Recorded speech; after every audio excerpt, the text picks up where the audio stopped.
want to welcome you all to our second in a series of webinars, this time focusing on digital skilling in a time of COVID-19. What the GAN has done is started these solutions-based discussions with leading thinkers in our space, in the workforce development and skills space. Richard, I saw that. But just to say that, you know, our approach is to engage with one another, to learn from one another. I think, if nothing else, we're at a point in time where peer-to-peer learning is probably what will drive a sound response from organizations to the current disruptions. I think we also need to bear in mind that the disruptions we're experiencing now are one of many that will come down the line. You know, we're in a pretty unknown time and space in terms of government lockdowns. Countries have not seen such severe disruptions, many since World War II.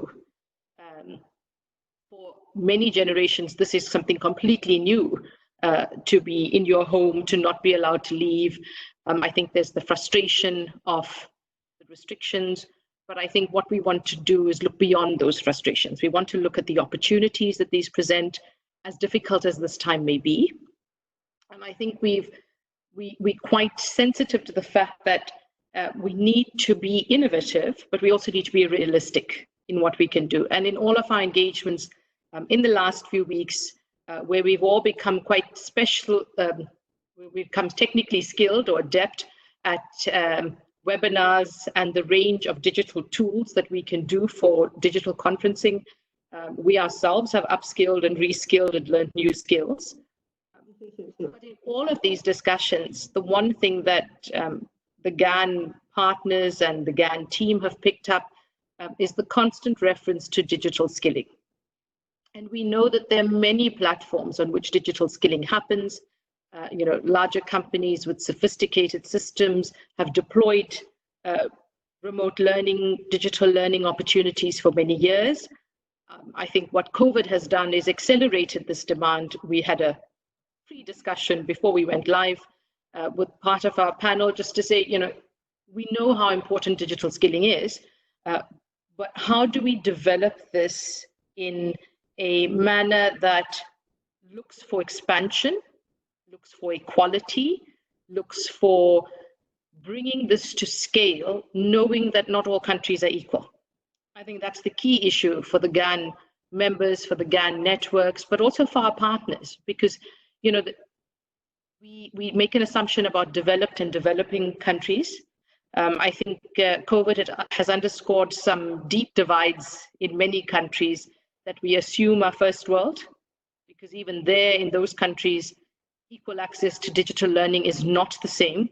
And then what about those developed and more marginalized communities where this time of uncertainty can, you know, cause deep excavations in terms of a lot of the work around bringing people into the learning space, around bringing people into the workplace, labor market access, and the range of issues that a lot of us have been working towards for years.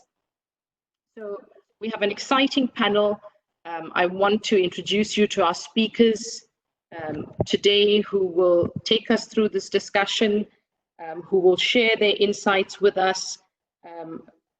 They have a tough ask, but I think we've got the right kind of group who can make us think about how to take advantage of technological advancements, how we can use artificial intelligence, for example, to optimize work-based learning, how we get existing and future employees adaptable, ensuring that they have skills sets that are responsive to the needs of economies, understanding that labor markets have become so fluid that these labor markets are shifting at a rapid rate, so even what we thought was relevant 2 months ago may not be, and what is the role of digital there. So I've done this in alphabetical order, but I'd like to introduce you all firstly to Alison Crabb, and Alison heads a unit within the European Union that focuses on skills and qualifications. And I think, you know, understanding quality assurance in relation to digital skilling is going to become even more important as we scale this. So we'll be pleased to hear from you, Alison, and your thoughts on this issue. Warren Chakroon, well-known, passionate about learning and development. Boran is the Director of Policies and Lifelong Learning Systems within UNESCO. Jane Rexworthy is the Executive Director of People First, and she's joined by her colleague Sandra Kelly, who is the Director for UK Skills and Policy. And I think they will give us a nice juxtaposition of different approaches at an international level as well as at a British or UK level. Naria Santalucia represents Microsoft Philanthropies, and she's the Skills and Employability Lead. And Microsoft is doing great work in the field, and I think Naria has some lessons to share about how to take such learning to scale. Nicole Collier is the Director for Policy and Public Affairs at Nestle. Nicole works at Nestle in the USA, but Nestle Americas represents in excess of 100,000 employees cutting across this developed and developing world that I was speaking to, and we'd be keen to hear the experience of a manufacturing company, food manufacturing, how they're adapting their learning strategies. Richard March is the Apprenticeship Partnership Director from Kaplan, UK. And again, Richard, you're offering this role as an intermediary. You're able to share the lessons that you learn from your clients, but also in-field experience. Paul Champion is President of Transit Apprenticeship Group, Apprenticeship Services, and Paul's been doing great work in terms of building the knowledge and advocacy around apprenticeships in the US. And we're keen to hear from you, Paul, because I know you've been doing a lot of work in the digital space, trying to grow the adaptation methodologies and strategies for your clients as well. And David Somerville is the head teacher for technology at Callahan College. He's in Australia. David is also a World Skills Advisor, and we'd be keen to understand, how we're going to adapt learning, and how we're going to engage with a generation that we assume are digital natives, but whether we've had hard learning offered to them in this way is going to be the challenge. So I'm going to hand over to our panelists, who each have 3 minutes, and I have a question that I'd like you to consider. And that's really, what do you think these different methodologies, including digital skilling platforms, what do you think about them? How do you think they've impacted work-based learning, including apprenticeship training for those of you directly involved? And what do you think COVID has done for digital skilling? So Alison, can we start with you?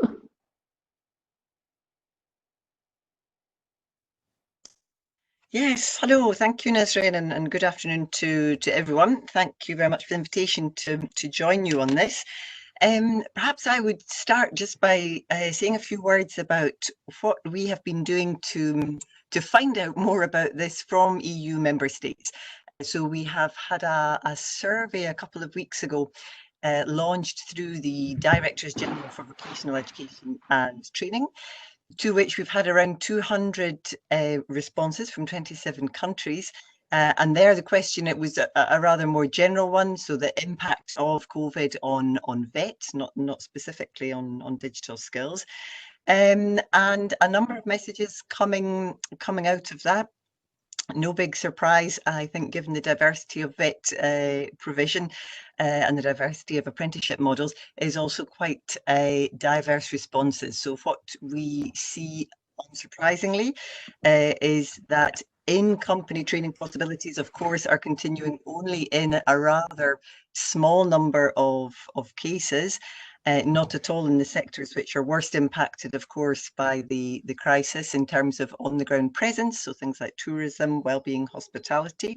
There are in-company training experiences still being reported as ongoing to us, and we have some examples, notably from Northern Europe, from Ireland, and from Belgium, Flanders. When it comes then to the distance learning provision, or what I think, as some commentators are pointing out, could maybe better be called emergency remote teaching, and that's, I think, an interesting point to reflect on. Are we really talking about distance learning here, or are we in such an emergency situation that, extreme times, extreme measures? What we're hearing there, of course, is the challenge in the diversity of digital skills already available on the one hand side of the learners, and on the other side of the staff and the trainers. So that is, of course, very varied. It's pointing up very much issues around equality of access on the one hand, and that can be as straightforward as having a sufficient number of functioning devices in a household to allow access to that sort of learning, and that is tremendously diverse across Europe, of course, or equality in terms of just the skills level available to the learners and to staff to take forward this type of let's call it emergency remote learning. Also, what we're seeing, of course, there are rather few learning environments in which virtual environments are typical. So where they exist, great. There's a few examples, but it has also, I think, pointed up the capacity to go further in making that type of environment really an integral part of an apprenticeship experience. So in a nutshell, I would say different practices, different experiences across the Union, equality and inequality, certainly a theme across all countries, and some interesting practices emerging, and I'm sure we'll hear all about that later in today's webinar. What is working in rather grim conditions? There are lots of things which actually are working, and we have some examples of those. Fantastic. I think that's the key for today's discussion. What are these solutions that we can offer, and how can people in different countries, even outside of the European Union, build on the knowledge and experience and adapt? Thank you so much, Alison. Warren, I'm going to hand over to you for a quick introduction, and then we can work through your slides a little later in the discussion.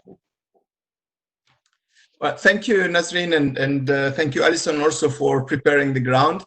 I think that the points that you just highlighted, Nasreen, in the opening, and also what Alison highlighted are critical. I would like to mention three areas that are, for me, major, I would say, lessons that we have learned from the crisis.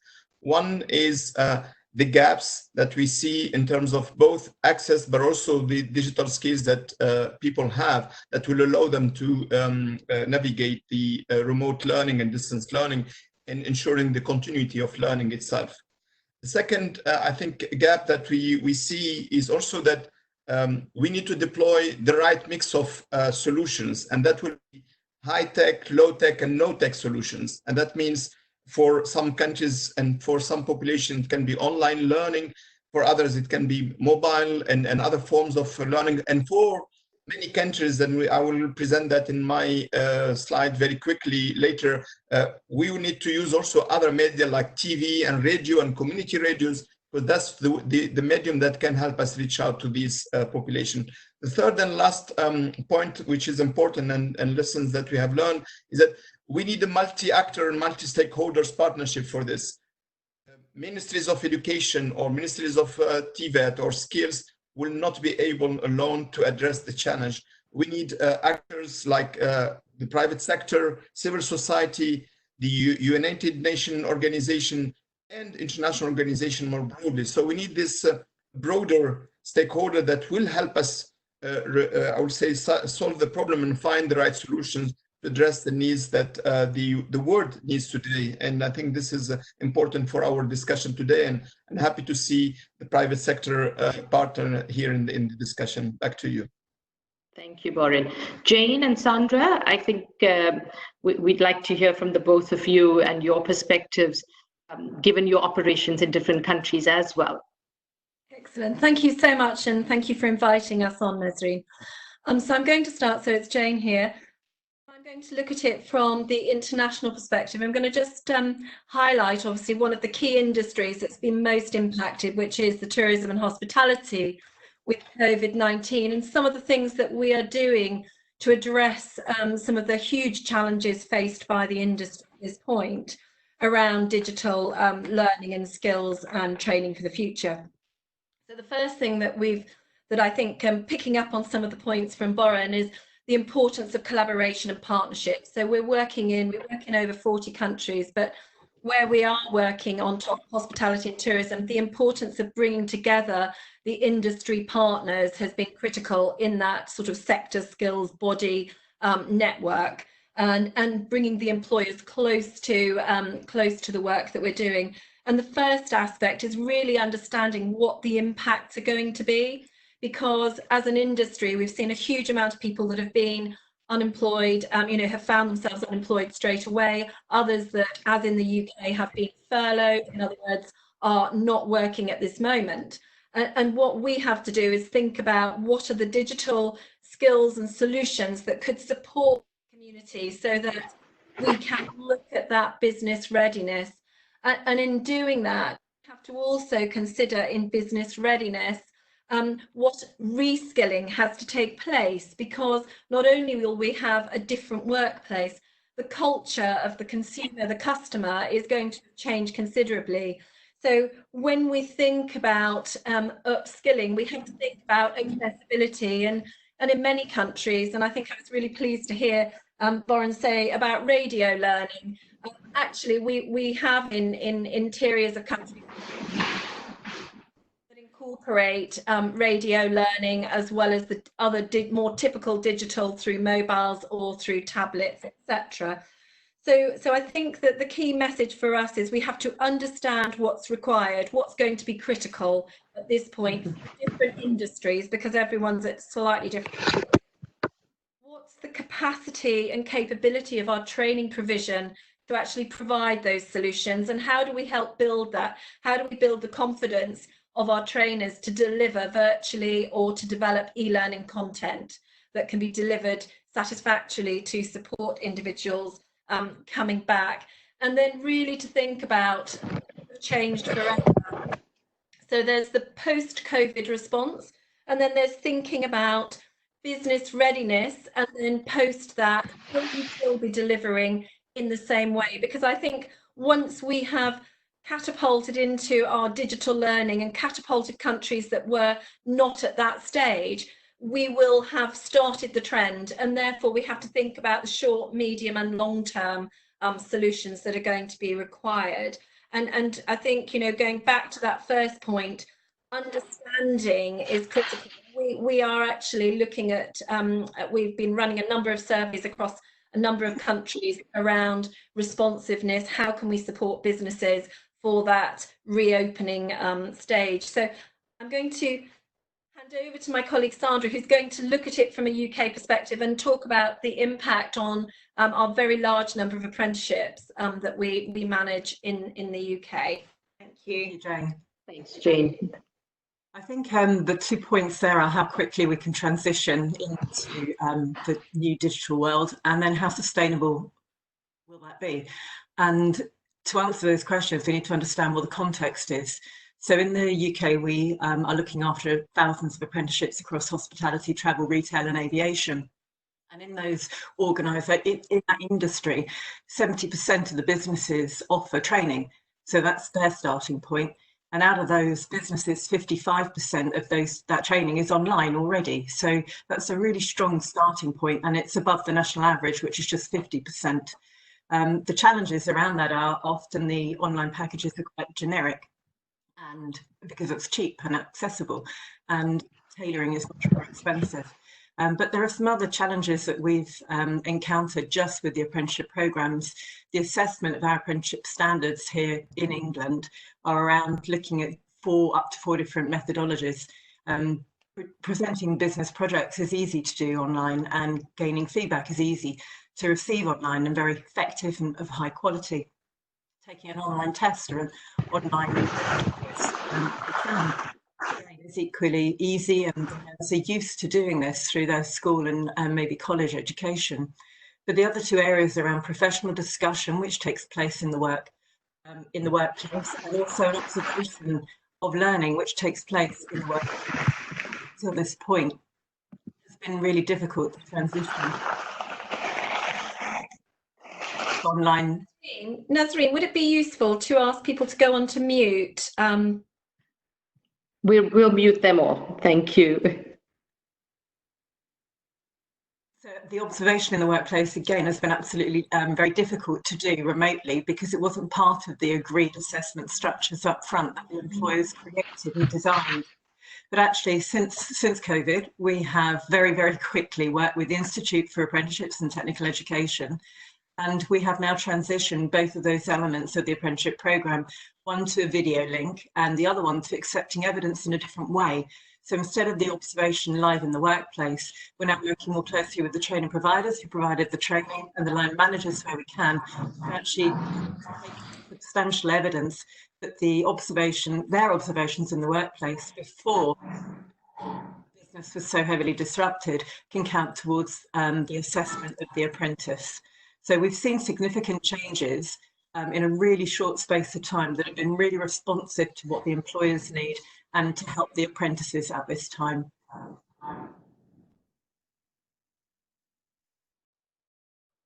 Thank you.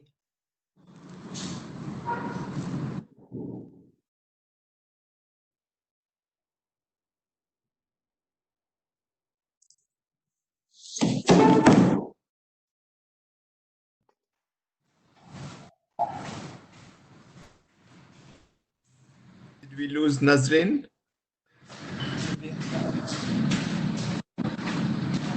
If we can move on to you. Sure. We might have lost you for a second. First, you did. I forgot I was muted. Well, first of all, thanks for the opportunity to participate on the panel, and just really great responses already from the group. And I just want to double click and +1 on all of the items that have already been discussed. To the point of the public-private partnership, we at Microsoft, I think the overarching goal within this whole COVID crisis and how the company on many levels has snapped to this idea of how can we help. And within the skilling and learning space specifically, there have been a lot of efforts cross-company, of course, to make sure that students can continue to learn, that nonprofit beneficiaries can continue to learn, and that people can continue to take exams and certify their skilling, and then ultimately, when everything comes back online, that people can find employment and move forward and really get out of the second crisis. We had the first public health crisis, but the large economic crisis that is on the horizon. So I just wanted to highlight a couple of ways, obviously with our platform teams and the ability to deploy teams into the education space. I know that my kids attend public school in Seattle, and they are now all on teams, which is really a great thing. But, just the ability to have that platform and to deploy it so that people can stay connected and that teachers can reach out to their students has been really important. So that has been a key component. We also this week launched in partnership with UNESCO a platform, Microsoft Community Training, which actually works in low connectivity areas so that individuals that are in crisis situations or don't have access, or displaced individuals that don't have access to connectivity can also continue to learn. On that point, I think that the biggest issue, and has been raised already, is the inequity about connectivity. We're very much accelerating our efforts with our airband work, which is to connect rural communities with broadband around the world. For example, here in the United States, we're going to launch a partnership with the Libraries Association to put hotspots on top of library buildings so that people can come and, park, stay at a safe social distance, but park and leverage the internet and broadband connection. The other thing that we really think is a great opportunity is that we have, with our partners at LinkedIn and LinkedIn Learning, as well as our own technical skilling content on Microsoft Learn, we have a repository of training content, as people are at home, as they're, furloughed or have time on their hands. Is there a moment that we can use to really leverage that time to encourage them to learn and to skill? And I know that, for many of our beneficiaries that we work with from the philanthropy perspective, it's very hard for people to just learn online, that there needs to be asynchronous learning, there needs to be blended learning modes. But for the first time, we see like an opening where I think people are realizing, this could be a potential way to skill many people. And so how can we continue to really work alongside governments to think about our content and our platform to see how we can again be helpful. Finally, we're also very committed, as many of you I'm sure on this call are, to continuing our internship program as well as our own kind of internal apprenticeship model called LEAP. They have all moved online and virtual, so even this summer college students will be able to participate in an internship experience remotely. We're also working with some of our partners, nonprofit partners who are looking to launch tech apprenticeships and tech internships for college students here in the fall. So that's really an important thing to make sure that people can continue to practice their learning in that apprenticeship and internship traineeship space. To that point, I think one thing that we need to think about and has been kind of weighing on my mind is not only the inequity of not having connection, but it's that much harder, I think, if you have to begin your career and begin your work practice in an online environment, especially if you're from a marginalized community.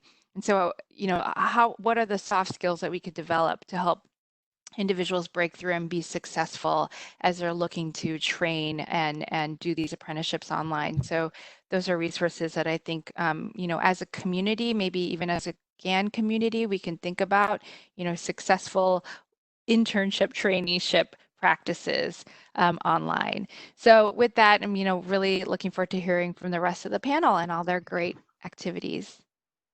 Great, thank you so much, Naria. Already sharing some exciting solutions and approaches, and I think we'll just build on that during the course of the discussion. Nicole, I think a great opportunity to highlight what Nestle is doing. I think it's important for us to understand, particularly from the manufacturing sector, how to adapt learning.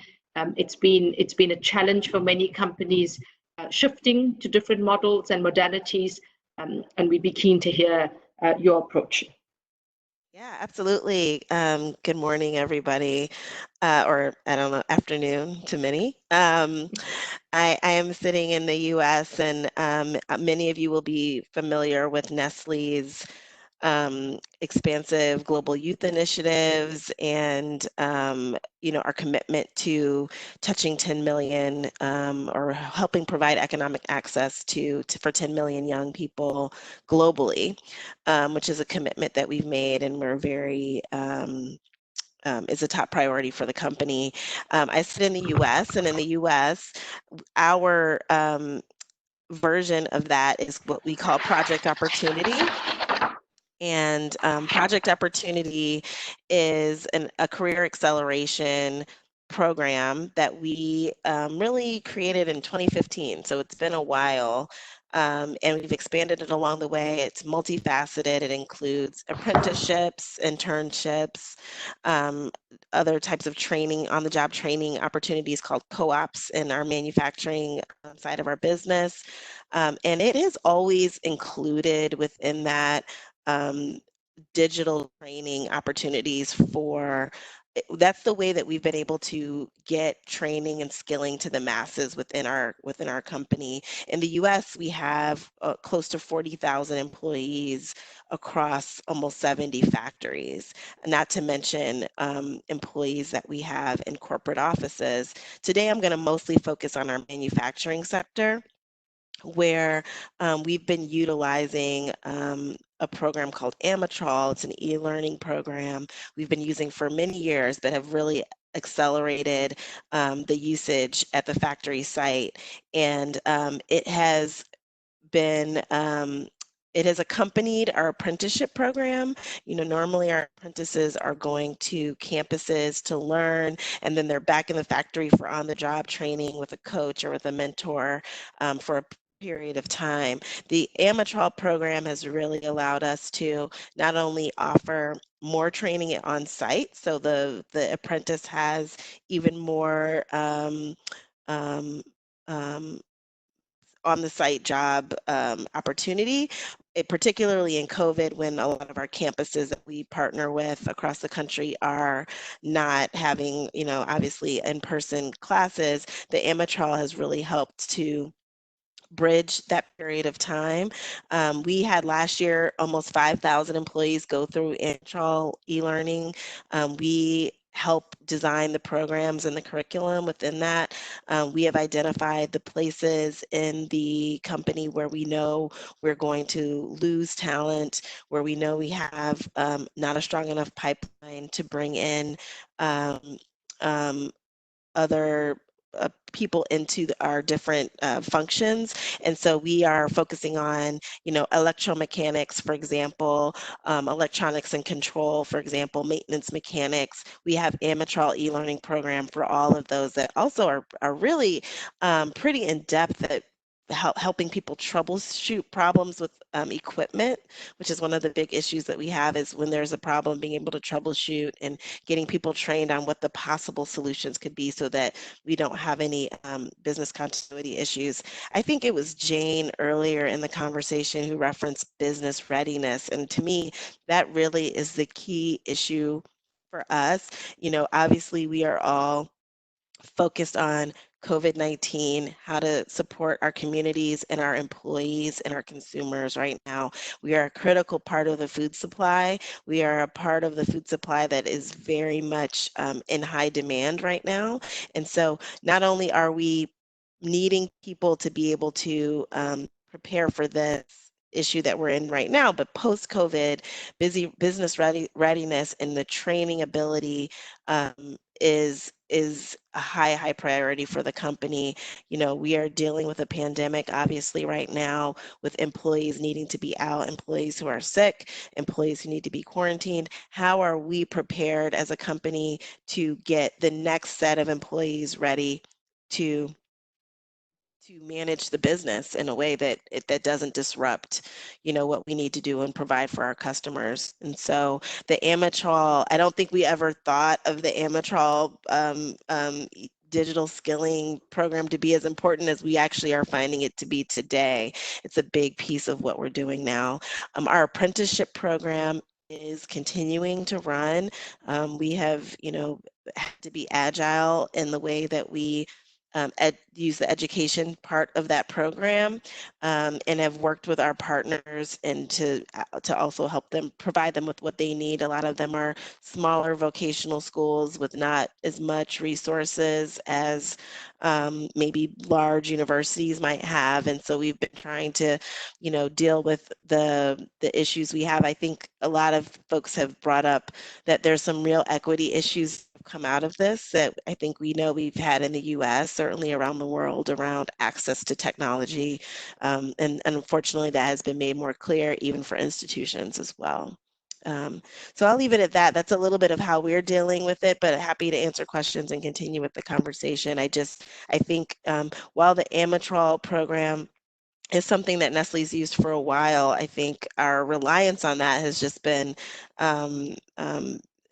has definitely increased during this period of time, and we are working with opportunities to build workstations so that people can do their e-skilling in a safe environment, and we're going to be trying to, as a business, figure out more ways to be able to provide safety, distance, social distancing, and all of that as people continue to move through.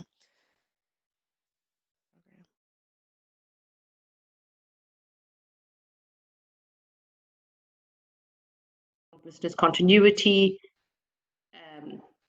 Nicole, I was saying Gabriella summarized your input to say great and important points. And I think, the issue of business continuity is key.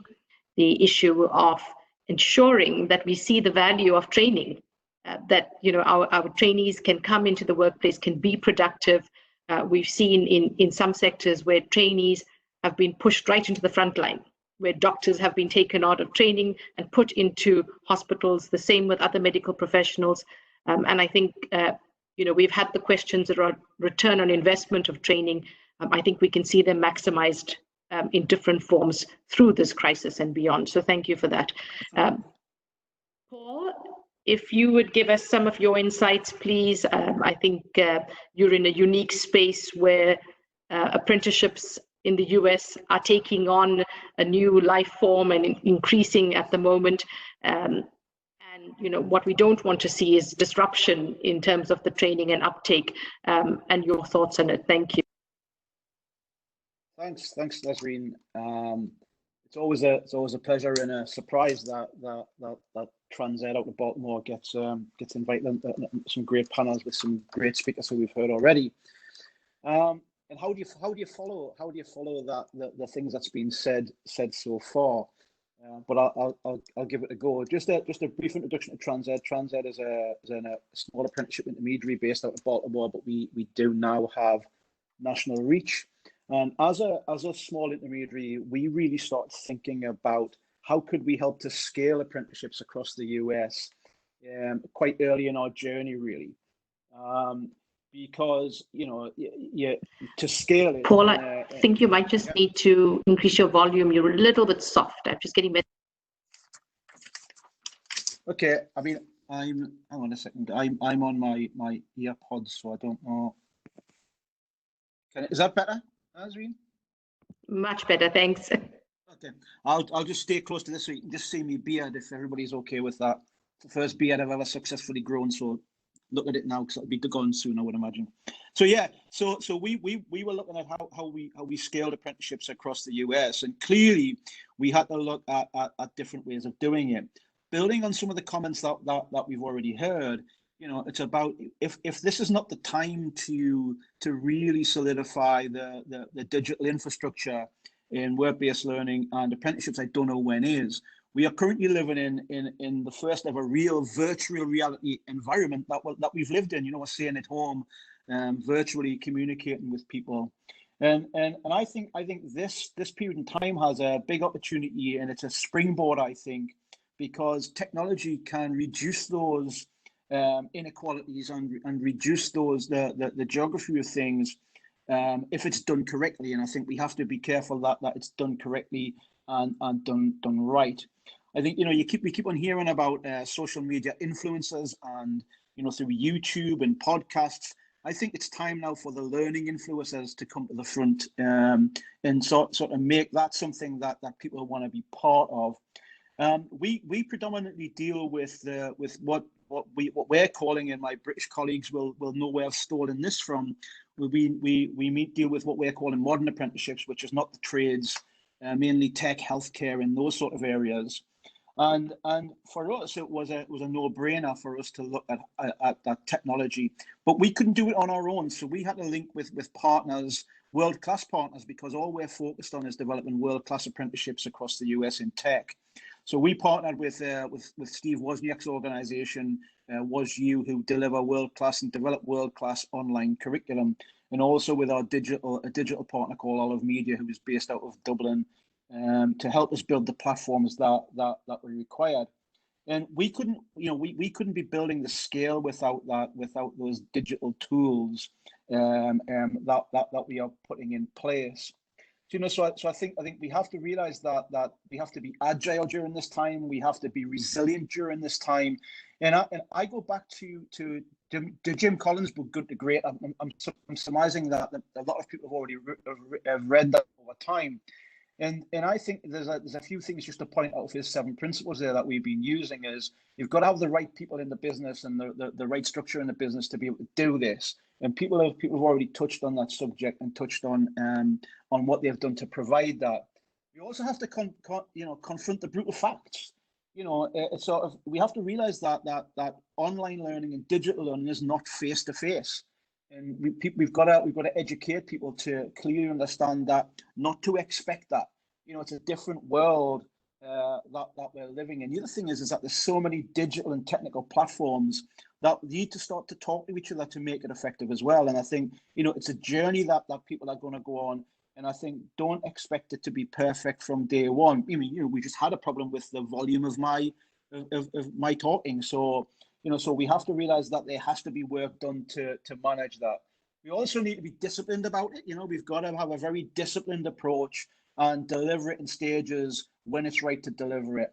A lot of education in employers, a lot of education with people who are using the technology is really vital. It's not just about delivering the learning and the content that we have to sort of put on them for to do the apprenticeships or work-based learning, we have to also deliver learning and integrate the use of technology within that. And then the key thing that we've been doing is building technology accelerators. And the two things that we've really built is we've built an online platform and education platform to engage employers in apprenticeships. You know, we do that online, and we also do some face-to-face when we can get out of the house. But we built that so employers could, in their own time, understand apprenticeships, and we would help them understand how to get involved in apprenticeships. And then we've also built what we're calling an apprenticeship connections platform that is end-to-end, that takes all 5 stages of the apprenticeships in the US, puts it on a platform, and allows us to engage with people right from the inception, development, recruitment, delivery, and compliance management and quality. So we've built that. We started that 6 or 8 months ago, and we were lucky enough that we got that done just before COVID came in. And we've seen an increase in activity in apprenticeships over this time. And we think that, you know, we will come out of this and apprenticeships will come out of this in a better place than it was. So we're trying to use it as a springboard, trying to use it as a connector, trying to also make sure that we use it to get rid of some of those inequalities and those barriers to people engaging in apprenticeships. Thanks, Paul. That was really great in terms of the mechanisms in place. I think you're doing good work in building on experiences from different countries and trying to improve on what is a learning methodology that is so important in many industries. Before I move on to David, can I ask that the speakers just keep an eye on the chat? I think there's lots of engagement happening, lots of questions coming in, and I think it's a nice way to have a look at what our audience is saying in response to your input.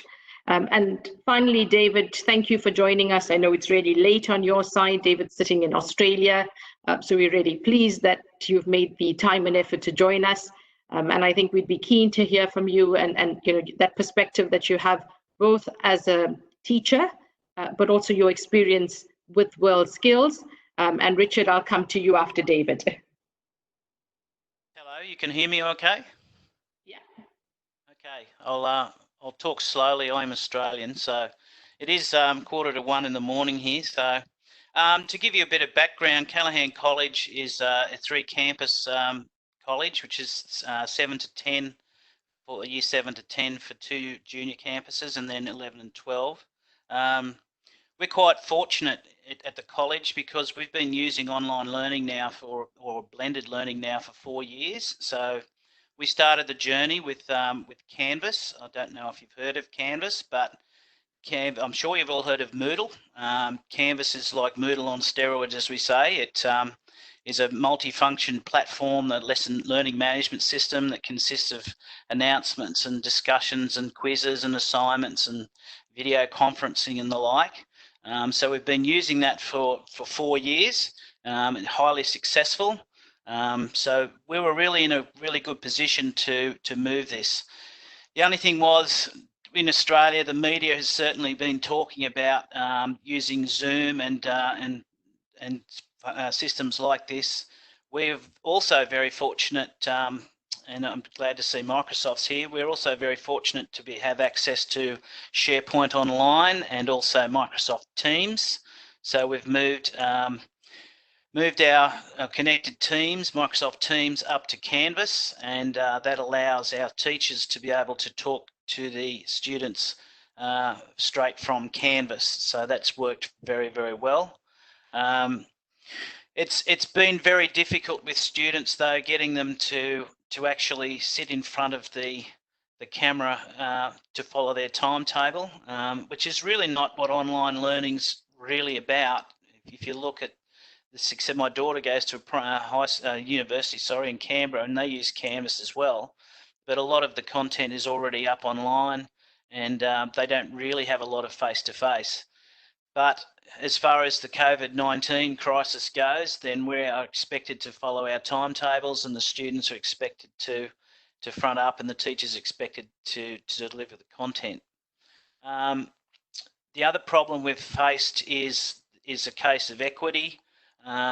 We are in a lower socioeconomic area of Australia, so students having access to devices.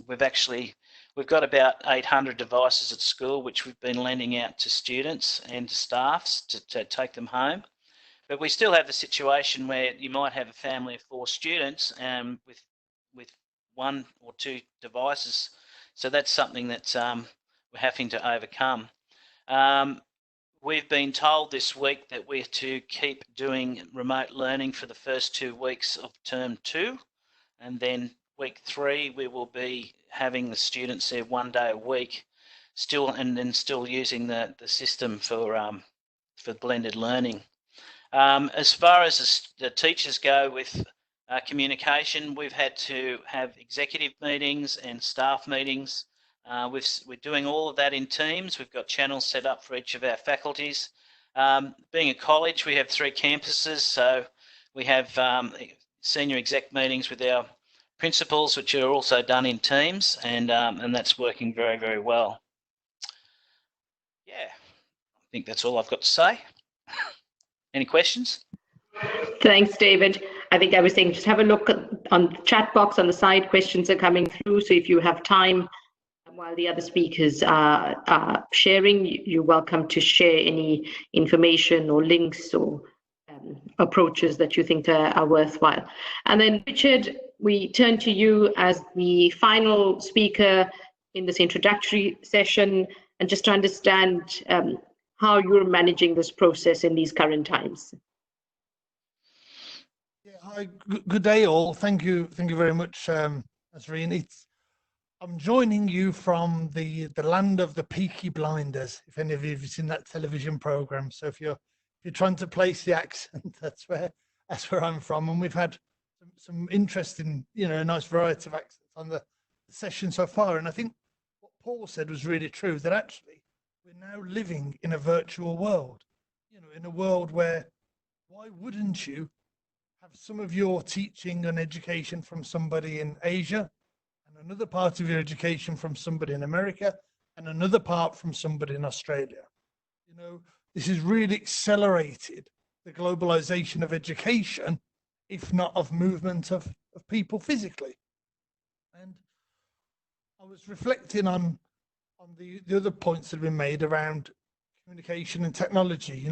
My mum will send me an email, because email is the first technology she learns. I will text my children, SMS on the phone, and then they will reply to me on social media or on WhatsApp. So it's really interesting to see how the different technologies affect different age groups and how we find common platforms, whether it's Zoom or Hangouts or Global, etc. Anyway, a little bit about us. So Kaplan are a training company. We operate in pretty much all continents around the world, providing professional qualifications, preparation for work programs, and apprenticeships. And I think what I'd like to focus on just for a moment is apprenticeship specifically, because 10 years ago, if this crisis had happened, we wouldn't have been able to carry on. 10 years ago, the idea that people would go and work from home and continue to study from home would not have been feasible. And I think what's really interesting is homeschooling for school children has never really taken off.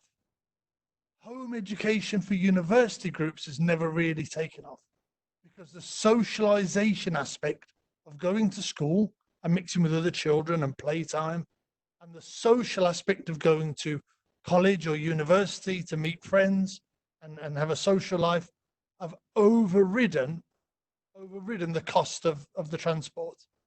In the vet or apprenticeship or dual system that we operate within, you have a really different dynamic, because you have the work element, which in many cases is the socialization, and you have the study element. So we're not required to provide both elements.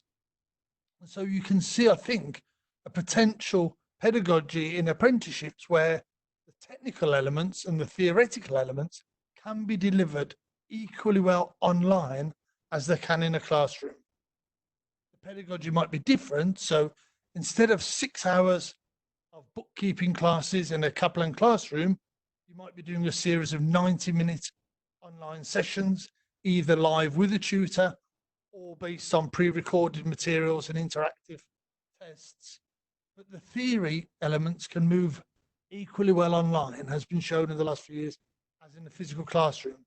What's interesting is the additional benefit of an apprenticeship over an academic course is the interaction with the workplace and the development of competencies and skills.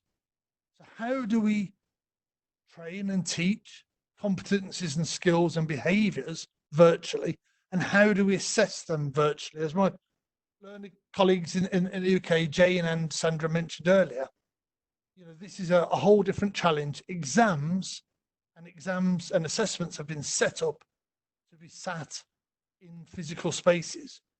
So we have to be really innovative to find ways to assess individuals' work progress in a virtual world.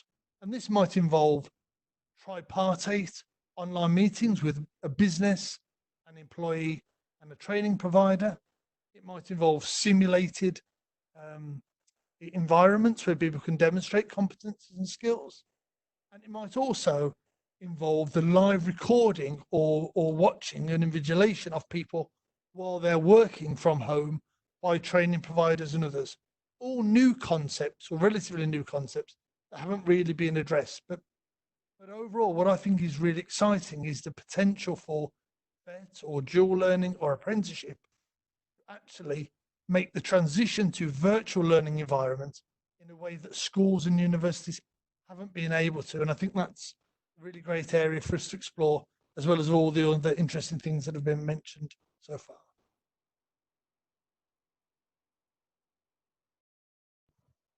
Thank you, Richard. I think you've set the scene for Borid to come in and take us through some of the work that UNESCO has done, because it really is about now a multi-stakeholder approach. It's about a multinational approach.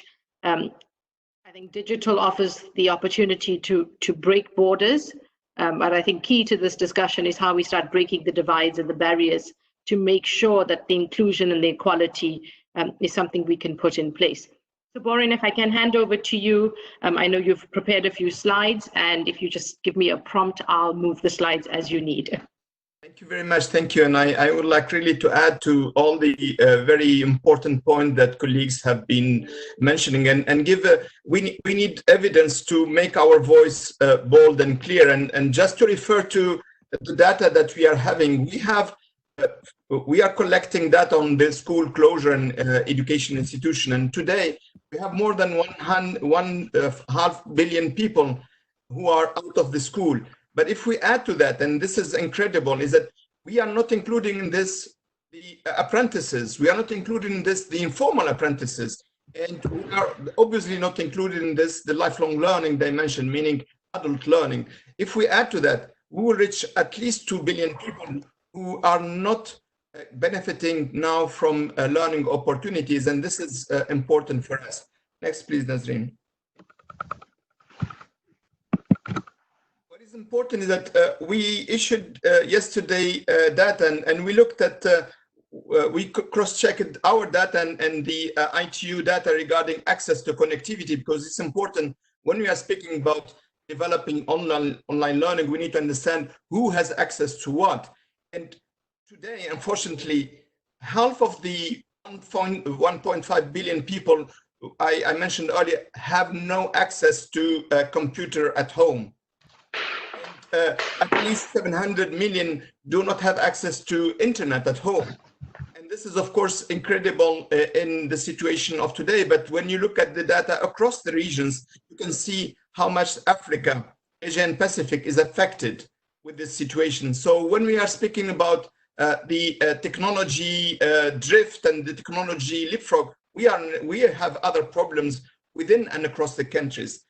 What is more, I would say, critical for our discussion today, and next please, Nazreen, is that we have more than half of the world population lacking the basic skills, digital skills.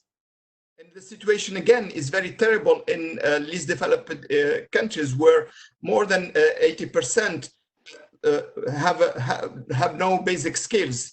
And that means that for digital ICT skills, so the question is how you can engage in any sensible learning if you are lacking those basic digital skills.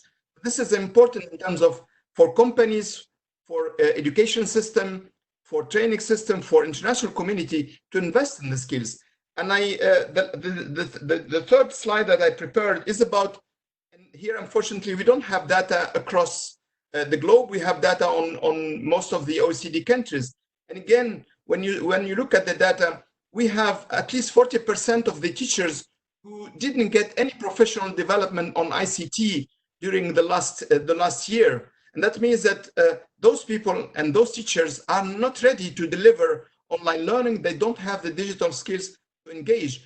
And the situation is really different if I take Europe, and because Alison is with us, if you look at a country like Latvia, where more than 77% declared that they got learning, but then the Czech Republic, only 41%. So the difference, even in a region which looks to be homogeneous like Europe, the situation is terrible. So what is the solution from my point of view? I mentioned earlier the importance of the mix of solutions, because this is important today to offer learning opportunities for others. The second point, I think some of the colleagues mentioned that we need to take more strategic direction, looking at how to manage a crisis now, how we'll manage the transition and out of the crisis, but also how we will invest in the resilience and the development of the system going forward, and how we tackle the key players and the key target groups. And just to mention, we launched a global initiative called Global Education Coalition, and the objective is really to bring together public sector, private sector, civil society to deliver on the promise to leave no one behind in this crisis. And it's about managing the crisis now, but it's also about returning back to learning, and obviously it's about resilience building. And we are very happy to have already GAN in it, but we had already ILO in the partnership. We have Microsoft, we have many private companies, and we are having WorldSkills joining and other partners. And it's important that the strand related to skills in the global coalition becomes much more robust. We need more muscles on skills so that the voice of the skills and the voice of the needs of the TVET students in particular is heard in this context. Thank you very much. Boren, thank you very much for that. I think your slides have been key in terms of setting the scene around this discussion, the challenges with inclusion and sometimes what we take for granted. And I think for me, I think I understood the challenges in the least developing countries in terms of access, but the figures are startling in terms of the readiness of teachers to deliver this. And I think that's where a big policy agenda needs to come in. And it would be interesting as we move through this process to understand how our partners come in to support that, and where we can build the levers to engage to support the delivery of digital learning. Alison, if I can come to you, and I think, you know, we had a brief chat earlier around the position of the EU. It would be useful to share with the rest of the audience an understanding of the approach of the European Union towards embracing digital skilling, the need to take this to scale, and I think a brief understanding of the approach of some of the countries to ensure that learning continues through these disruptions. Yeah, thank you. I think I would maybe pick up on three points, which of course have been touched on in one way or another by the other panelists in taking this forward. And one of them, and Borjen really concluded with that point, is about partnerships. So those of you who are aficionados of the EU cooperation will see very quickly that, you know, key to the work that we can do together at European level is very much about trying to facilitate and incentivize agile partnerships, different forms of partnerships. And VET, of course, is very well placed to be a bit of a laboratory for this natural interface between labour market and education training provision of different sorts.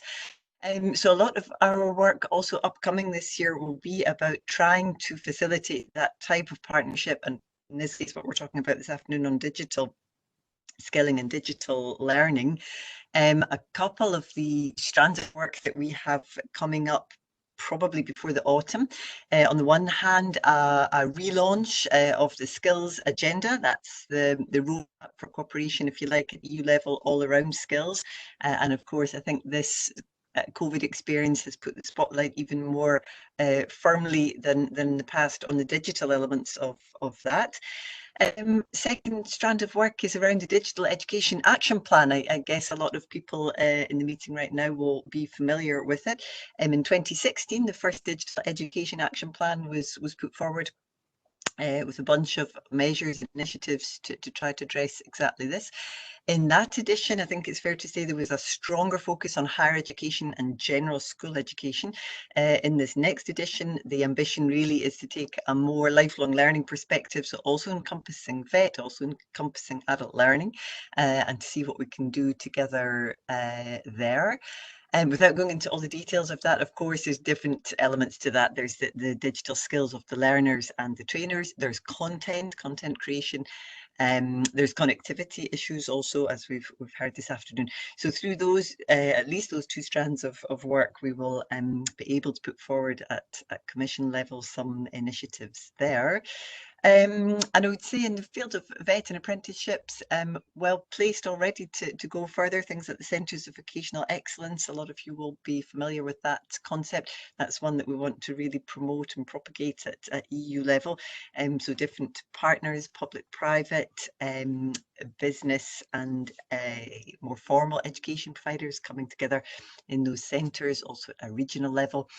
Really is a good test bed, I think, for taking forward this type of learning experience and experiment.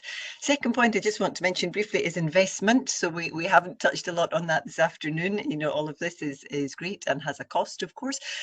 So in these really grim times for public and private finances, I think really some creative thinking is needed how to unlock the investment which is needed in all around the skills field. I guess all of us in this meeting are firmly convinced of the return on investment. We're probably speaking to the converted here, but when notably public budgets are so much confronted with issues around responding to the crisis, not necessarily recovering from it, but responding to it, the short-term work schemes, the healthcare investments, the argument that I think we need to be making is, as we go forward with a recovery, for it to be sustainable, fair, inclusive, and economically successful, investment in skills is absolutely crucial, and we have taken some steps in that direction in the recent weeks. More flexibility for users, for example, of the European Social Fund, the big instrument at EU level for employment and social spending. And I think next week the Commission will put forward its revised budget proposal for the next 7 years, and I hope that we will see there a recognition and an understanding that also investment of this sort is going to be really crucial to a fair, a sustainable recovery. And the last point I would just touch on is issues around quality. We haven't had a lot of time to get into the detail of that, but just to flag one initiative that's on our radar at the moment is around micro-credentials. So whether that is credentializing online or offline learning, to open up a debate and reflection around quality criteria at European level. And we will put that forward in the skills agenda in a few months' time, and then really seek to open up a wider discussion with partners also internationally. A lot of work has been done also by colleagues in UNESCO, for example, on exactly this issue, seeking to understand quality issues around micro-credentials. So on those 3 points, I would say that partnerships, spending, investment, and quality, those are all 3 work strands which are not new, but which have certainly come to the fore with the impact of COVID in recent months. Great, thanks, Alison. I think the investment side often is presented as the difficult one, but if we genuinely believe in the sustainability of skills, we have to put our money behind it. We have to back it through consistent policy approaches and ensure that when it comes to implementation, the blockage is not funding. And I think the other issue around micro-credentialing, the GAN is trying to do some work with a few partners around the legitimacy of these credentials when we move into the labor market. So what portability do the digital credentials offer, and what weight do they carry? I think that's the key thing. And I know the EU is doing work, the ILO, Boran, you and your team have done a lot of work around how to bank these credentials, where we source them, where we find them. The quality assurance is the issue. So some key issues that I think other speakers will touch on in the rest of the conversation. Naria, if I can come to you, and we know that Microsoft has been leading innovations in this digital space, probably a forerunner to many of the companies in the sector. And just to get a sense from you, based on your experience of Microsoft philanthropies being in mainly disadvantaged communities, where often the basic infrastructure that Boran alluded to is not in place. How do you see marginalized voices coming into the digital experience during and post-COVID? How do we institutionalize and make this a sustainable way of learning and knowledge sharing? Yeah, that's a really wonderful question, and I alluded to a couple of the components earlier in the opening. I think the most important thing I think the crux of that question is, when things happen so quickly and we're trying to be solutions oriented and get what we believe is the right end goal, I think it's really easy to forget to put the communities that we're serving first and at the center of the decision making. I think, for example, a lot of the learning platforms that we had previously developed, are very dependent on internet connectivity and are video heavy, and also very far along on the learning journey, right? So you're learning cloud infrastructure, developer skills. And what we've really found is we had our work through philanthropies kind of develop digital literacy content. And we've also, I've alluded to that platform that can be used in low connectivity areas, Microsoft Community Training, which was developed because we, through our work within philanthropies and across the company trying to serve underserved communities, realized that this was an issue. But we do have a gap, right, in that continuum of education at Microsoft. So there is the early digital literacy and there is the very higher order skilling, but what about the center? How do we bridge somebody and take them along on the full learning continuum? For example, that was something that we realized as we were working with our nonprofit partners. And I know my colleague Andrea had to jump to a different call, but she and others, I think Sylvie Lafrache is on the call too, working alongside them and being able to realize, oh, this is something that's a gap. So we are thinking about, how do we address that? How do we make sure that the whole continuum is connected? The other component that we are very much thinking through is that aspect of our products. How do we make them be more responsive, not only to our enterprise customers, of course, that's very important, but how do we take those solutions developed for enterprises and through our philanthropic motion with our Tech for Social Impact group that really works on digital transformation for nonprofits, how do we make sure that the solutions available to our enterprise customers can also be available to the nonprofit community and those communities that serving underserved individuals. The point that I really want to double click on is what Allison was saying about stimulus investment. So I think there's a really big opportunity here, and I know many of you in the public sector are thinking about this all of the time, but how can Microsoft specifically use our voice, make sure that we are listening to the needs of the communities that we're trying to serve, and then use our voice to be helpful. We have actually a government stimulus kind of project happening right now where we're looking at all of the different investments across public health, open data, which is a big issue as far as making sure that government systems have access to the data they need to do tracking and tracing of COVID. And then most importantly for me is how are governments investing in workforce and upskilling, reskilling in the stimulus investment. So, could we all collectively join together to really encourage a couple of different policy priorities? I know there's a question for later on, to really push the governments right now to make some significant investments, and how can we help with our voice to make that possible? Stop there. Great, thanks, Maria.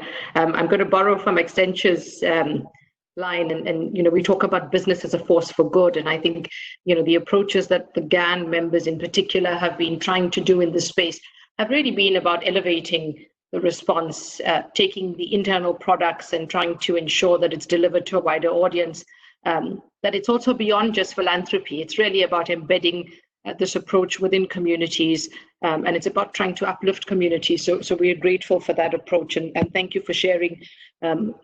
For those of you who are regular on GAN social media platforms, yesterday we shared some examples of Microsoft courses that have been made available for free.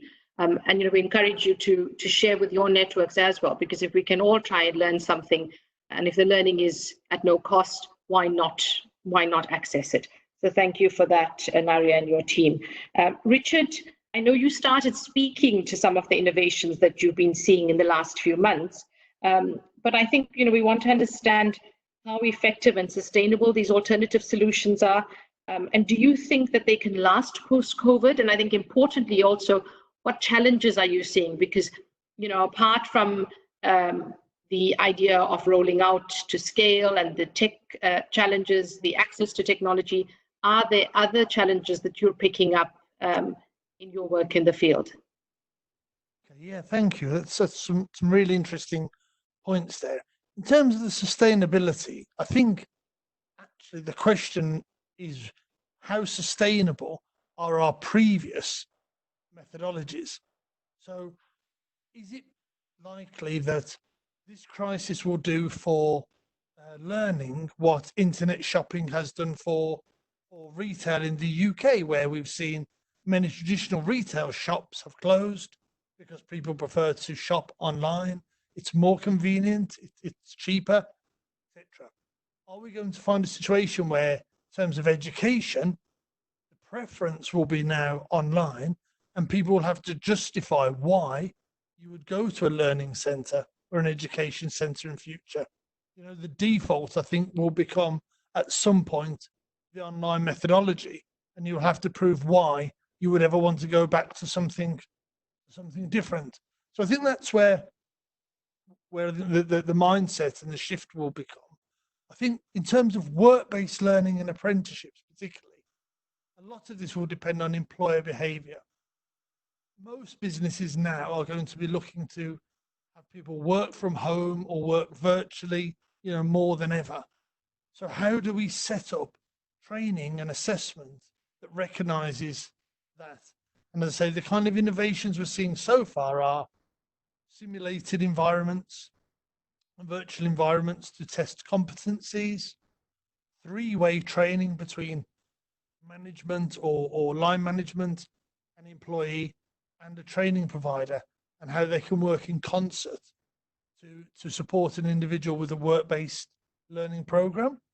What's really interesting as well at the moment for me is this is the time when a lot of people are doing exams at school and colleges and going through recruitment processes for the large postgraduate or pre-graduate programs and management programs that start in September in the autumn traditionally in much of the world. How can organizations recruit people virtually and set them up with a virtual induction into them as a company and organization, and therefore into their training programs is where I think there's a lot of catching up to be done. Most organizations still seem to rely on a face-to-face meeting as part of induction and induction training, and we need to find quickly alternatives for that. As I say, training methodology in terms of pure e-learning is well established, and there's significantly established technologies to facilitate that. It's the wraparound, the human side, the competence, the induction, the recruitment that needs to now progress to facilitate a more flexible program. Fantastic. Richard, I think what you've articulated so well is that the future of work is here now. This future that we've all been sitting in committees and trying to prepare for and trying to anticipate has come in a way that we didn't plan for. And all of our theories are now being put to test.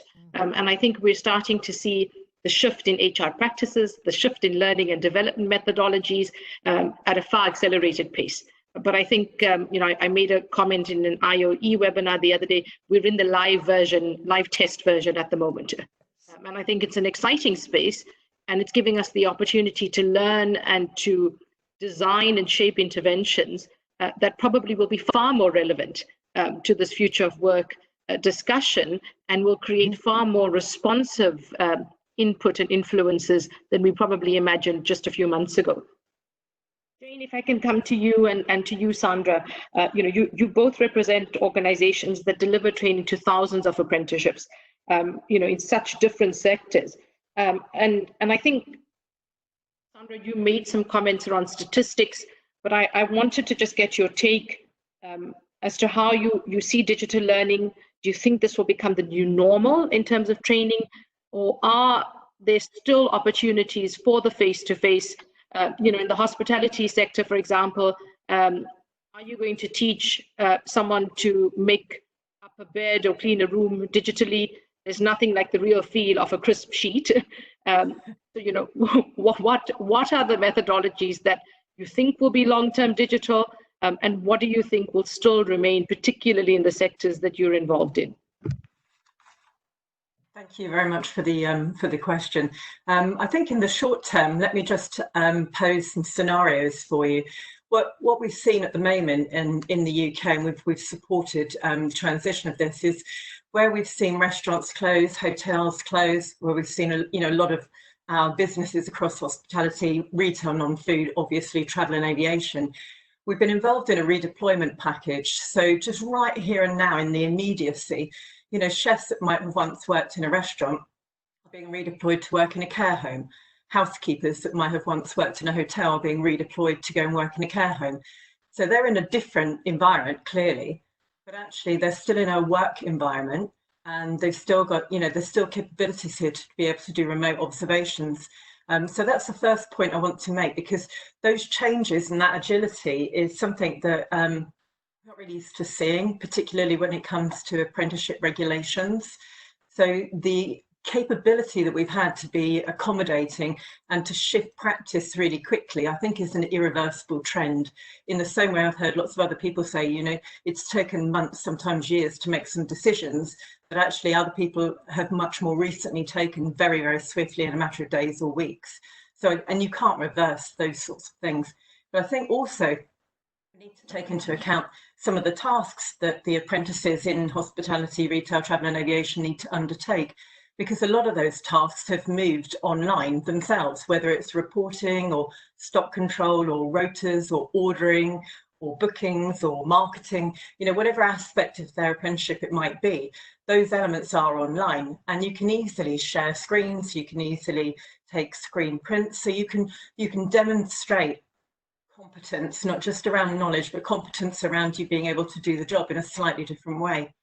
I think where we have some challenges, and I'm just talking about how we're operating specifically in England with apprenticeship standards as my example, the regulations from the Department for Education and from the Institute for Apprenticeships and Technical Education mean that sometimes to make these changes can take a lot of time. And whilst I understand that it's important to get things right, again, we've been able to demonstrate in a very short space of time, in a matter of weeks, how we can convert what has been historically an observation in the workplace into a different way of evidencing capability. We've also been able to, in a short space of time, transition from live professional discussions in the workplace over into video links, as an example.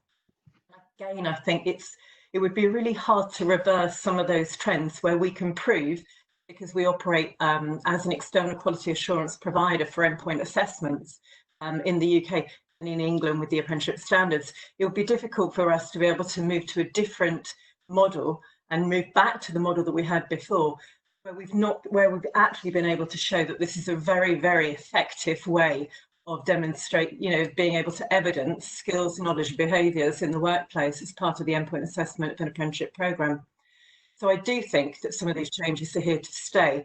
But where we have challenges is making sure that those people who regulate, those people who dictate how assessment plans are delivered currently, how we gain permission to make some changes that are sensible, where we can evidence that there's still consistency in learning and high quality learning taking place, but that we can do it in a much more in a sustainable way in the future. The very fact that you started this entire discussion with, this is the first disruption we've seen in many, many years, but it's the first of many disruptions to come. So we've got to prove that we can work in a different way moving forward. Thanks, Sandra. And I want to lead on to your point about curriculum design and pass this question to Jane. Jane, how quickly and readily do you think curricula can be adapted to move to a digital platform, given different curriculum frameworks in countries, different quality assurance frameworks? But you also have industry standards that, for example, if you take the large hotel chains, those are consistent irrespective of whether it's a hotel in Cape Town or London or Mauritius, right? How do you manage that for an international audience using digital skilling? I think that's a really interesting question, and I think so. I guess if we look at the industries themselves, I think, as Sandra has said, our industries already use, especially the larger components. If we think of the hotel industries, are already using digital learning for their cohorts. The challenge has been making sure that you've got consistency, and so the only way that you can create that quality and consistency is bringing industry together. And I think where we've seen the most successful ways of that working is where you have those sector partnerships, where industry is actually starting to talk to each other and starting to create, as we have in the UK, a series of standards and a series of learning programs and modules and material that can be used across the industry. So creating that consistency. And I think the big challenge, obviously, at the moment is, and it comes back to some points that were raised earlier, is the capability and capacity to actually change curriculum quickly and swiftly into non-face-to-face, so that it is either in a virtual setting or it is indeed in a more blended with e-learning as well.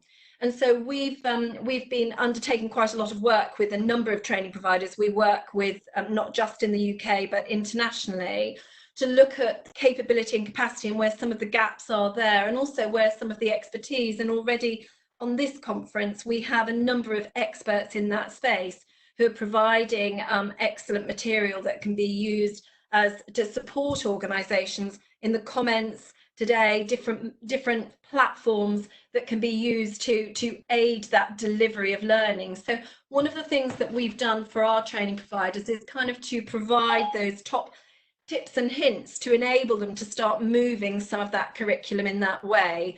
And so undertaking training programs to support people in that process, I think, is going to be absolutely critical.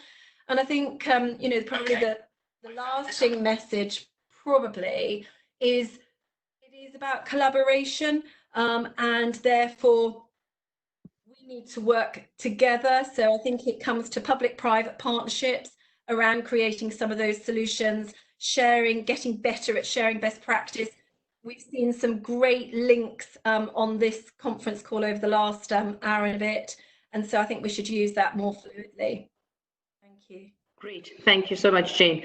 And I think when we're looking at the support systems, it's very much around the trainers and the teachers who are delivering the learning, as well as capacitating the learners to take on board the new approaches. And David, that brings me to you, and you shared some of your first-hand knowledge, and I know you've been busy on the chat sharing some information. What is your take or your experience of the response of the learners to the shift? And do you think that this is something that we could see as a long-term influence in the system, or do you think that the learners themselves appreciate the contact time? I think, when I started off, I was talking about the fact that the generation you're engaging with, we regard them as digital natives, but how much of content has been shared with them digitally, and how can they ensure that their learning takes place in a safe and trusted space through these different mediums? The kids have taken to it quite well. It's been a case more of the teachers having to adapt as well as the parents. One thing I forgot to mention about Canvas was the ability for the parents to actually see what the kids are doing each day, so they can lurk as much as they like.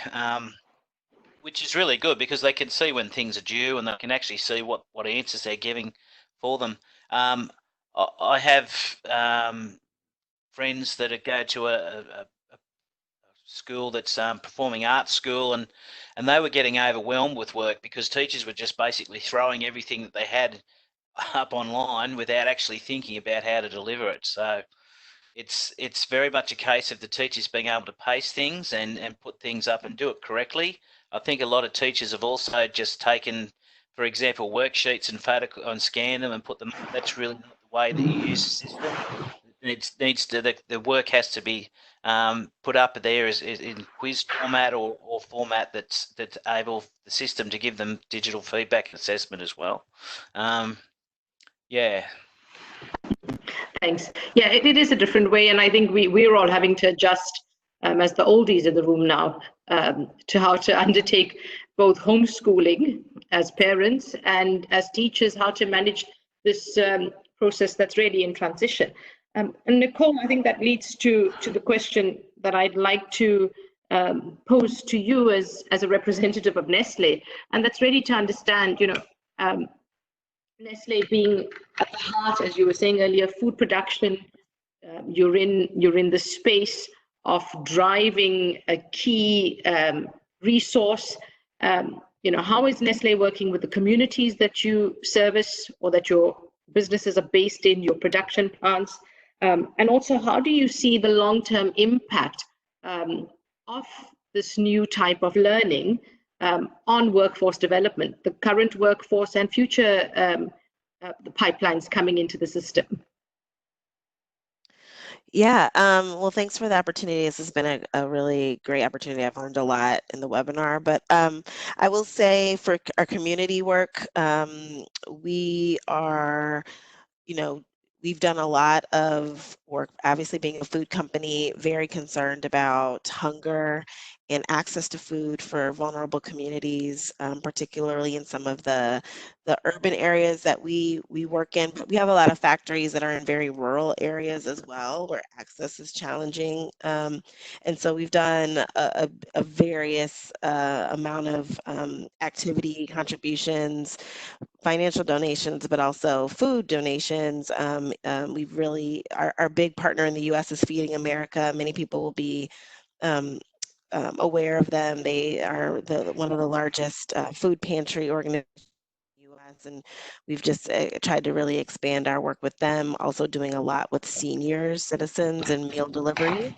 And so, yes, we are doing a ton of work in that space, particularly where we have a presence in local communities, but not necessarily. We also have a large global donation to the American Red Cross, which has been on the ground globally, as you guys know, supporting their work. So yes, we are using kind of what we're good at, which is making food and trying to support communities throughout the U.S.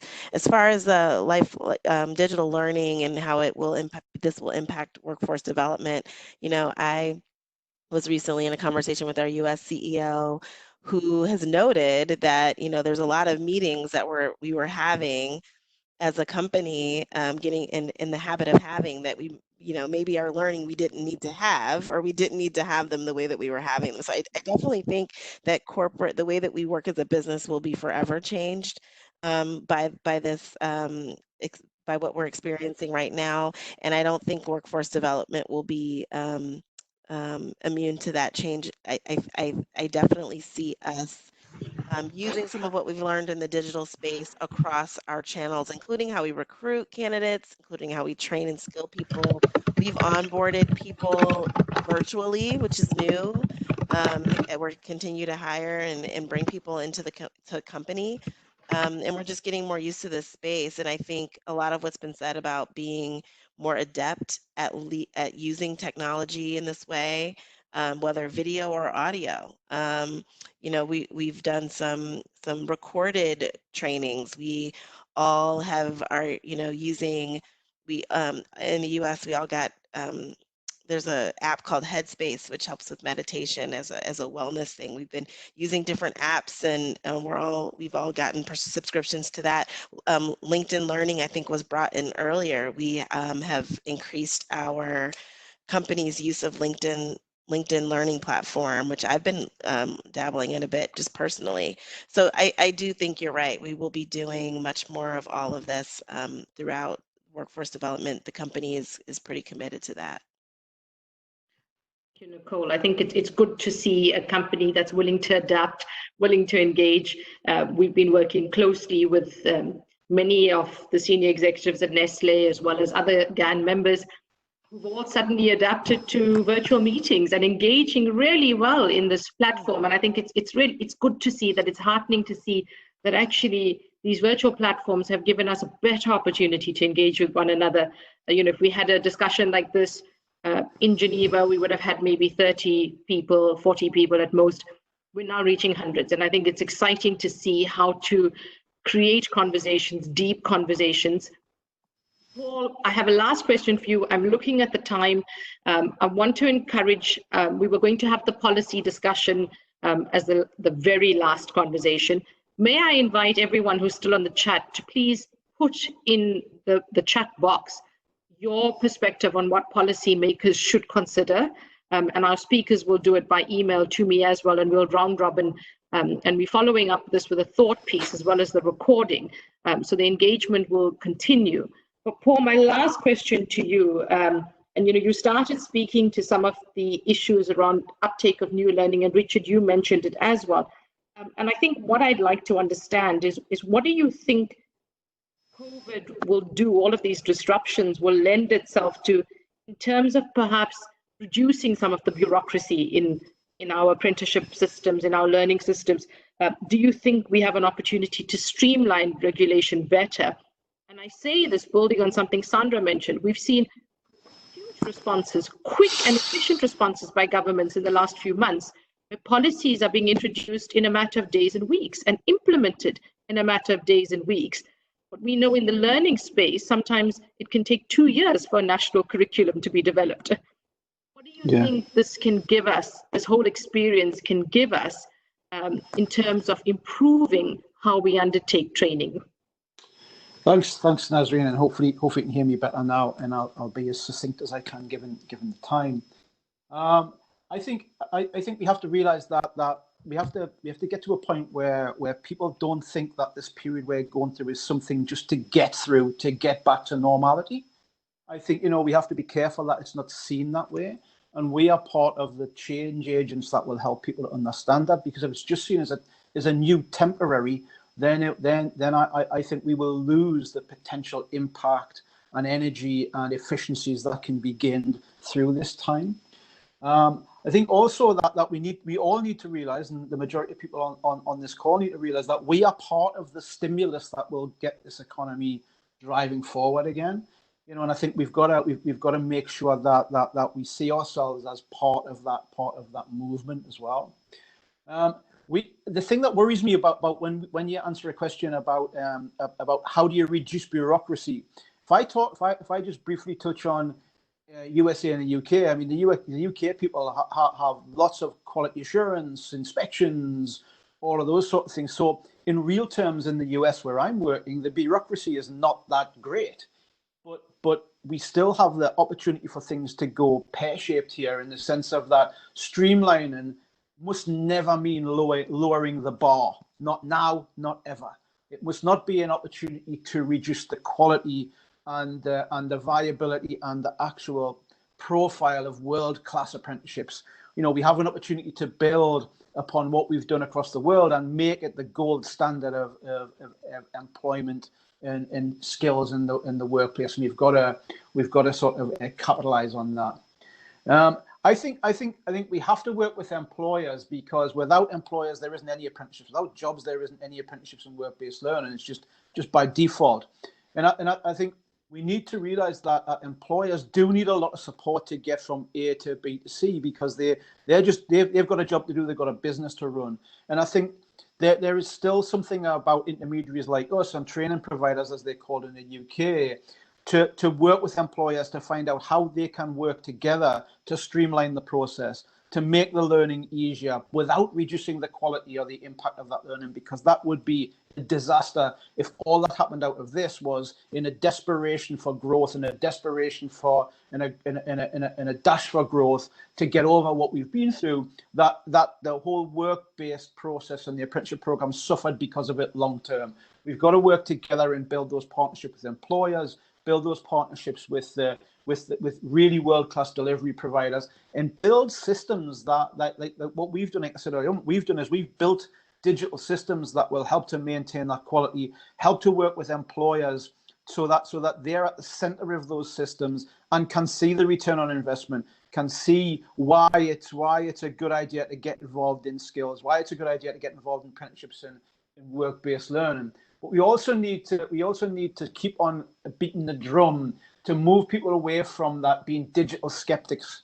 You know, we've got to find people who we've got to start informing people and ensure that we move from digital skepticism to digital acceptance. Analog thinking will not work anymore. You know, and I think there needs to be an acceptance that analog thinking is gone, and we've got to start looking at innovative ways. We've got to take employers with us. We've got to take apprentices with us. We've got to take learners with us. We keep on banging the drum last year with GAN. You know, when we went to the SHRM conference in Las Vegas last year, we launched the concept of Join the Apprenticeship Revolution. And in that short period of time, that is not even a year, you know, we are going to have to launch Join the Apprenticeship Revolution 2.0, because the world has changed. And the way that learning is going to be consumed, the way that apprenticeships are going to be delivered has changed. But to go back to the comment that I made about being part of the stimulus, because we are moving into an arena where we can deliver apprenticeships far more effectively and efficiently at the same quality level, it means that our costs have reduced. So what we're going to do is what we're talking to our employers and employers who know that they need the skills. We're going to launch an apprenticeship stimulus package. That's what we're going to do. We're going to jump on that stimulus bandwagon. And what we're going to do is try and reduce the costs as much as we can for the apprenticeships to employers, because in the US, the apprenticeships are funded directly by the employers, not by government grants. So we're trying to build an apprenticeship stimulus package that will allow employers to enter work-based learning, enter the digital space, and get the skills that they need to give their business sustainability. And then the apprenticeship system will grow from there. Great. Paul, thank you so much. I think you've hit so many buttons around collaboration, around collective input into the system. I think it's clear from today's discussion that an hour and a half is not enough. I'm very grateful to all of you who've joined us, some from really early in the morning. I must give a special shout out to Josh and Leslie in New Zealand, who joined us at 4 a.m. And to David, who was sitting with us after midnight into the wee hours of the morning. I'm grateful for the discussion, for the input into the chat. We're going to take all of that and put it into the thought piece. We're going to share it on the different platforms that we engage in. And for me, a big thank you to our speakers. You know, each of you have shared your expertise, have shared your influence and understanding of the system. It makes a huge difference when we're dealing and engaging with individuals and organizations who are at the heart of implementation, who have tested the system, are finding the kinks and looking at finding solutions towards that. I think it's clear for me, the issue of learner-centered approaches, ensuring that we develop teachers, we develop lecturers, our TVET systems need to become equipped to offer digital skilling.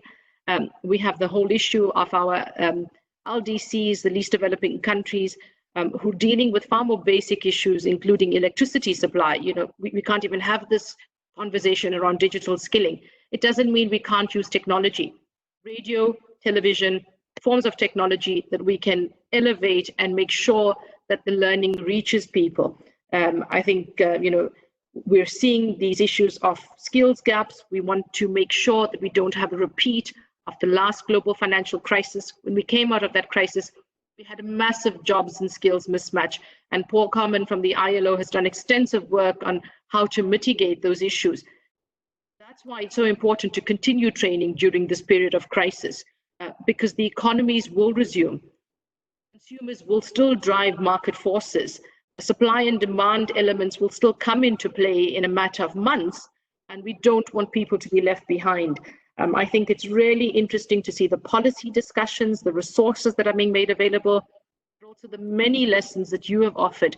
I think the great thing about the GAN is our convening power to bring peers together, and your willingness to share. No one ever tells us about proprietary knowledge and the fact that you can't share the information. So for us, it's incredibly important to ensure we work on these platforms, that we build the public-private partnership approach, that we try to work together to reduce the inequalities, to drive up the access, and to make sure that we are able to bring our collective stakeholders into a shared learning approach and a sustainable learning approach, which we think work-based learning offers.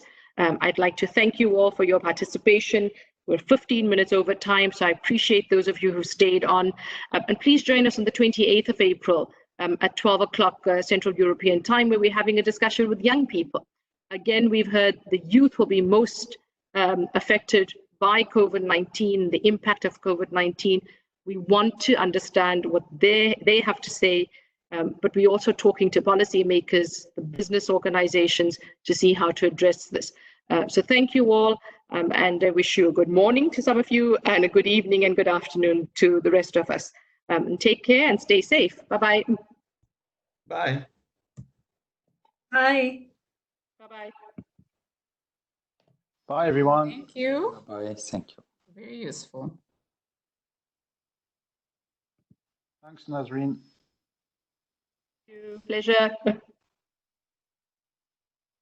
been a great conversation.